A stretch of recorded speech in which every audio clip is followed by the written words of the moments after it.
गायत्री मंत्र का उच्चारण करेंगे। ओम भूर्भुवः स्वः तत्सवितुर्वरेण्यं भर्गो देवस्य धीमहि धियो यो नः प्रचोदयात्। ओम वेदाहमेतं पुरुषं महन्तम् आदित्यवर्णं तं स परस्तात् त्वमेव विदित्वात् मृत्युमेति नान्यपन्था विद्यते यनाय नान्यपन्था विद्यते यनाय नान्यपन्था विद्यते यनाय। पहला सूत्र है, मेरे साथ मिलकर के दोहराएंगे। अथ योगानुशासनम। यहाँ पर अर्थ शब्द आया एक, और एक आया योग, और एक अनुशासन। तीन शब्दों का ये संधि, एक अलग ही शब्द है, दो संधि हो रही है। अर्थ योग अनुशासन।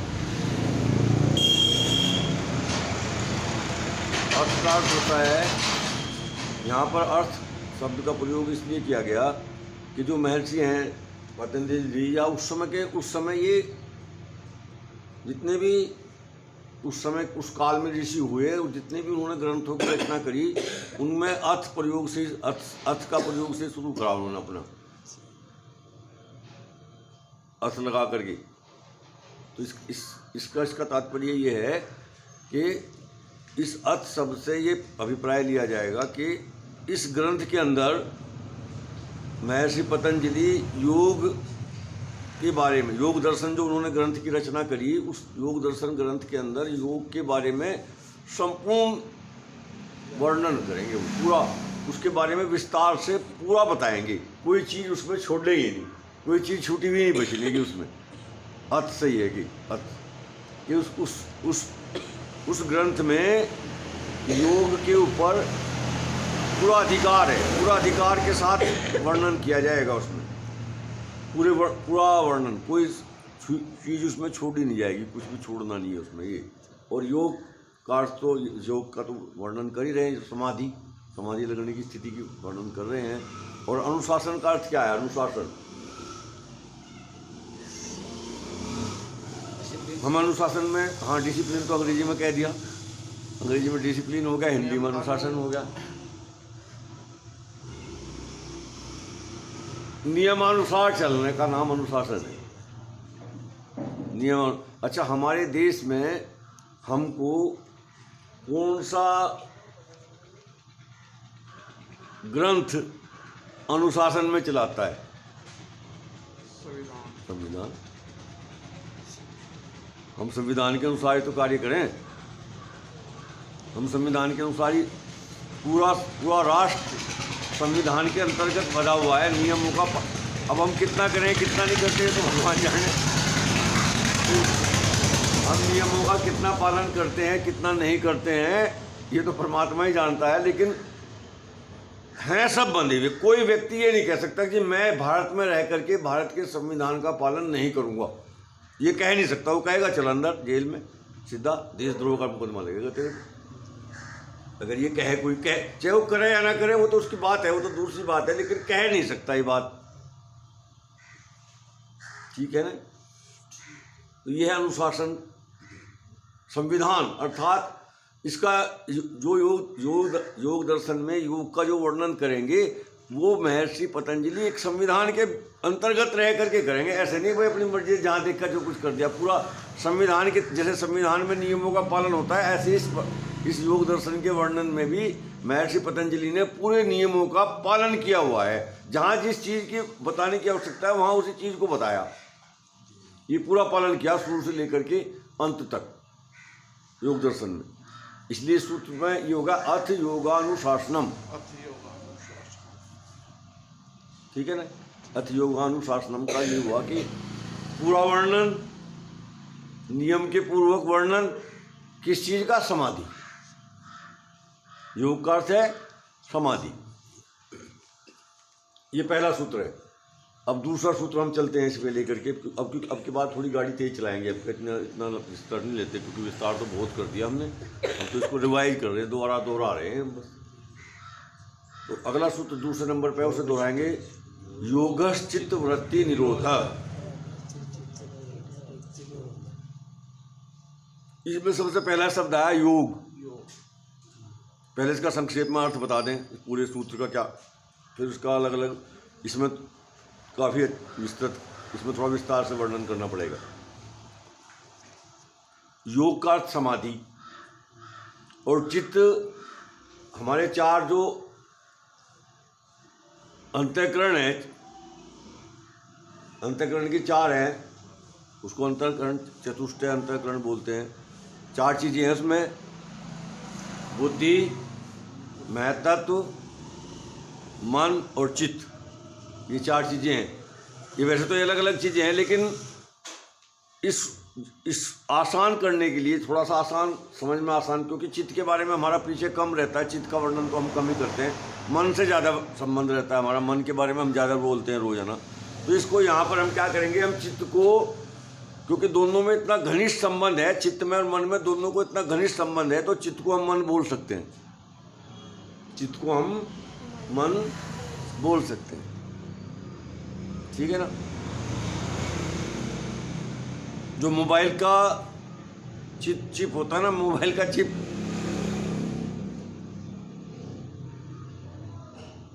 वो जो मोबाइल के अंदर मोबाइल का चिप काम करता है, हमारे शरीर के अंदर वही काम चित्त करता है। और मैं तो ये समझता हूँ कि अंग्रेजी के ज़्यादातर शब्द जो है ना, ये संस्कृत के शब्दों से ही बने हुए हैं सारे। 99, 80, 90, 95% तक तो अंग्रेजी के सारे शब्द जो हैं वो संस्कृत शब्द से ही बने हुए। तो हो सकता है ये चिप भी जो है उन्होंने चित्त से ही ना लिया हो, चिप जो है बनाया हो चित्त शब्द से, हमारे जो शरीर का चित्त है भाग है, उससे ही चिप लिया हो। अच्छा, चिप में और मोबाइल में बड़ा घनिष्ठ संबंध है, तो हम चिप को मोबाइल कह करके समझा ले, भाई देखो मेरे मोबाइल में ये, हम बजाय ये कहने के भाई मेरे चिप में ये प्रवचन भरा हुआ है, या मेरे चिप में ये भजन भरा हुआ है, ये कह सकते हैं मेरे मोबाइल में ये भजन भरा हुआ है, मेरे मोबाइल में ये चीज़ है अंदर है, तो वो चिप में ही। ऐसे ही यहाँ पर हम ज़्यादातर हम चित्त शब्द जहाँ आएगा, जहाँ विशेष बात है वहीं पे चित्त, नहीं तो हम मन करेंगे प्रयोग, मन। तो क्या कहा, योग में, समाधि में क्या स्थिति है, मन की स्थिति क्या होगी, वृत्ति। अगला शब्द आया वृत्ति। चार ही तो शब्द हैं इस सूत्र में, योग, चित्त, वृत्ति, निरोध, और चय शब्द तो और चय का अर्थ होता है और। तो यहाँ पर क्या आया, अगला शब्द क्या आया, वृत्ति। वृत्ति को भी बहुत आसान शब्द में आपको बता रहा हूं मैं। वृत्ति को समझो आदत, आदत से हम ज़्यादा, जो हमारी आदत होती है ना, वो हमारी वृत्ति है, और जो वृत्ति है वो क्या है, आदत। अर्थात योग में मन की जो आदतें हैं, निरोध का मतलब होता है उनको रोकना, निरोध। हाँ, बाद में दे देंगे। तो निरोध का अर्थ क्या हुआ, रोकना। अच्छा, रोकने में और हटाने में कुछ अंतर महसूस देता है क्या, रोकने में और हटाने में बहुत बड़ा अंतर है, रोकने में और हटाने में तो बहुत बड़ा अंतर है। पानी बह रहा है, कहीं पानी बह रहा है, उसको हमने उसमें आगे रोक लगा करके क्या कर दिया, उसको रोक दिया। पानी कहीं चला थोड़े गया, पानी को रोक दिया, ये तो है रोकना। और हटाने का मतलब तो पानी वहाँ से हटा दिया हमने, पानी हटा दिया, नाक का आगे लगाने लगाओ पानी हटाना। इसको ये समझ सकते हैं कि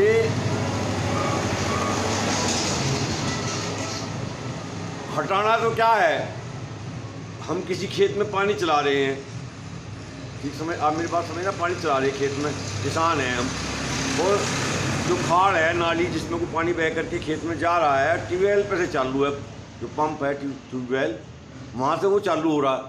तो पानी को हटाना, अगर हम कहते हुए पानी को हटा दो तो क्या कर रहे हैं, ट्यूबवेल बंद कर दो। आगे कुछ कार्रवाई करने की जरूरत नहीं है नाली में, ट्यूबवेल को बंद कर दो, पानी हट गया। और अगर हम ये कहें कि भाई ये जो पानी इस खाल में से जा रहा है, अब इस खाल में से इस पानी को रोक दो, तो हटाने में रोकने में पता क्या अंतर है? हटाने में तो ये है कि ट्यूबवेल बंद कर दिया, वहाँ पानी रहा ही नहीं, और रोकने का मतलब ये है कि हमने उसमें रोक लगा दी, लेकिन वो कहीं ना कहीं जाएगा जरूर। एक जगह से रोका तो दूसरी जगह चालू हो गया, एक जगह से रुका दूसरी जगह चालू हो गया। ये बात आपको विशेष तौर से ध्यान में रखनी है यहाँ पर निरोध शब्द में। आखिरी जो सूत्र है 51वां सूत्र है, तस्याभि निरोधे सर्व निरोध निर्बीज समाधि। ये 51वां है ना इसका सूत्र। तो वहां क्या, सर्वापि निरोधे, अर्थात जो विशेष, ओ चप्पल चप्पल चप्पल, ओ चप्पल डंडा डंडा दे डंडा डंडा, हट, ओ तेरा सोना कहाँ ले जा, देख चप्पल किसके लिए आए हो, भाग कर आ जा, तुला तो तुला डंडा मार इसके। सोचा देखो आज की कर जाके उम्र बोलेगा आगे को थोड़ा यहाँ रखे, आगे को दूर लेगा।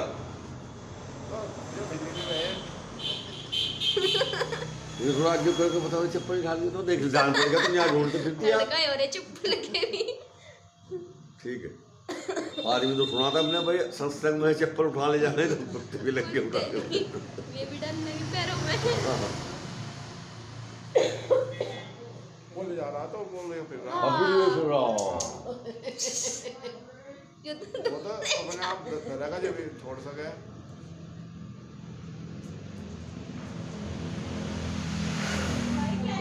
लट लेगा नजर उसके पीछे, नहीं लट लेकर चलना पड़ेगा और क्या। नहीं वो रुक जाएगा, जब मुंह में तो धरेगा फिर भागना पड़ेगा एकदम। दिए फिर रहा तो सारे सब गिरा देगा फिर छोटी चला दो का क्या, हाँ दो बैठ मत जाओ, चलो ठीक है, अपने उस पास से। तो वहाँ पर कहा निरोध, जो विशेष बुद्धि बनी थी ऋतंबरा बुद्धि, उसके द्वारा विशेष संस्कार बने, और वो उन विशेष संस्कारों का भी निरोध हो गया। निरोध होकर के किसने कर दिया निरोध? वो जो चित्त के अपने एक विशेष निरोध संस्कार हैं, उन्होंने उन विशेष संस्कारों को निरोध कर दिया, रोक दिया, और रोक करके अपने साथ चित्त को चित्त में आ गए, और चित्त भी जीवात्मा से अलग उसी क्षण वो जैसे ये विशेष संस्कार भी रुक जाते हैं तो चित्त भी हट जाता है, चित्त हट जाता है। चित्त कहाँ? चित्त में चला गया, तो समाप्त नहीं हुआ, कुछ नहीं भी हुआ, वो एक स्थान से दूसरे स्थान पे चले गए। ये है निरोध। निरोध का अर्थ यही है कि जो ये हमारी मन की जो आदतें हैं, इनको हमें जीवात्मा से अलग करना, इनको जीवात्मा से हटाना, रोक करके चित्त में रोकेंगे, और जब ये सारी रुक जाएंगी, सारी कितनी है? 2 प्रकार की हैं। एक सामान्य बुद्धि के द्वारा, जो सामान्य स्वरूप के द्वारा बनती हैं आदत, सामान्य बुद्धि के द्वारा वस्तु के सामान्य स्वरूप को ग्रहण करने से जो आदत बनती हैं, एक तो है।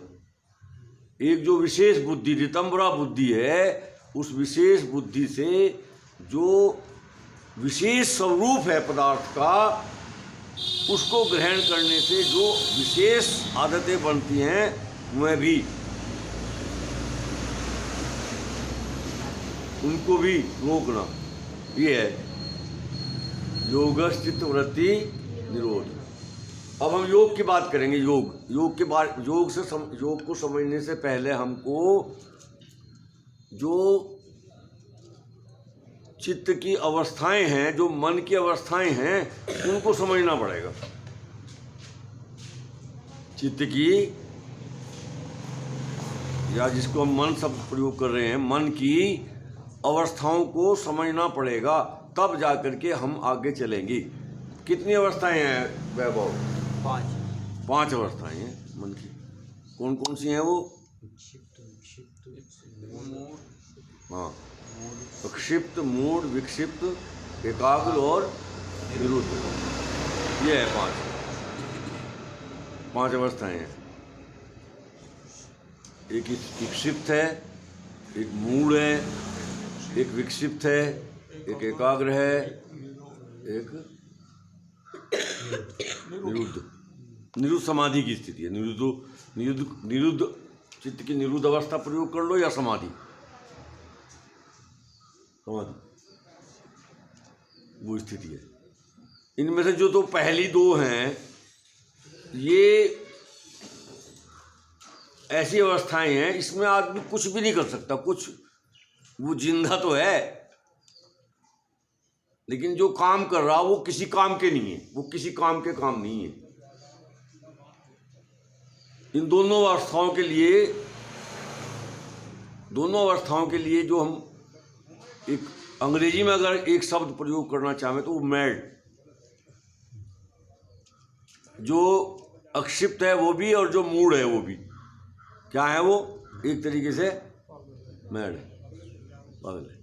तो उसकी क्या स्थिति करनी भाई? उसके बारे में क्या करना? इन 2 चीज़ों को तो, अगर हम योग की बात करें, योग पर चलें, योग को करने की सोचें, या योग मार्ग पर चलने की बात करें, तो इन 2 को तो छोड़ दो एक तरफ। इनको तो छोड़ना पड़ेगा। ये योग के किसी काम की चीज़ें, काम की अवस्थाएं नहीं है चित्त की। कौन कौन सी बताई?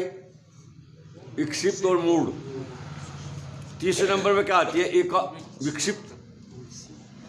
ये जो विक्षिप्त अवस्था है, इसमें सामान्य व्यक्ति पूरा जीवन इस विक्षिप्त अवस्था में जीता है। एक सामान्य व्यक्ति पूरा जीवन